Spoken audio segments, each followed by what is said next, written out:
Let me give you an example of how easy it is to get thrown off by just about anything, when you're looking at stuff and trying to understand it. We've all been through this. I've been through it. Let's take a look at a daily chart. And here is a daily chart of the S&P. And these are candlesticks, and this is how I view the market. It's just very easy to see. If I were to go up here and change these to, where the heck is it here? A line chart. You can see that's not something I would want to look at, right? Seeing it as a line. I also don't want to look at it as a bar chart. Some people may, and that's fine. But this is not easy for me to see and to really digest. So I don't use that. Candles are very easy to see and very easy to understand their total position. What they're saying is what I mean. It's very easy to see that. Now, if we were to take a 60-minute chart and take a particular candle, like let's say this one here, and let's say that in a study like candlestick charting, which I'm sure many of you know, that let's say this represents a particular kind of meaningful bar, that this bar would mean that the market would advance, just like we've seen it advance here. Let's just say that that's what the candlesticks are telling us. That's great. And this is a 60-minute chart. Watch this bar, the one that I'm pointing to right here. I wish I could draw a circle around it, but I can't. But you see the black bar right here. Watch that bar, and I'm going to make just a little change here. Now that bar looks dramatically different, doesn't it? Looks a lot different.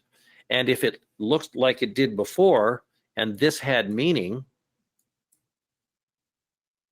then that meaning is suddenly not there when I just take 5 minutes away from the chart. Look up here, 55-minute. Now it's not 60 minutes. It's 55 minutes. And it takes on an entirely different meaning. What if I were to take another 5 minutes away from that bar? Now suddenly it looks bullish. Look up here, 50. See that? And look here. Now it looks like a really bullish bar.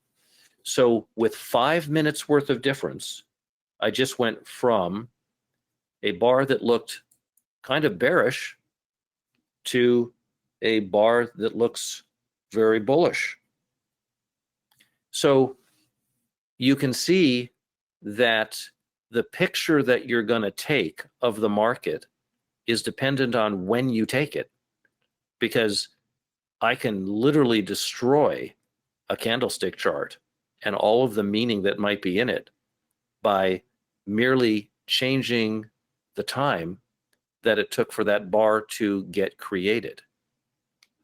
And if I do that, it changes the meaning and so on.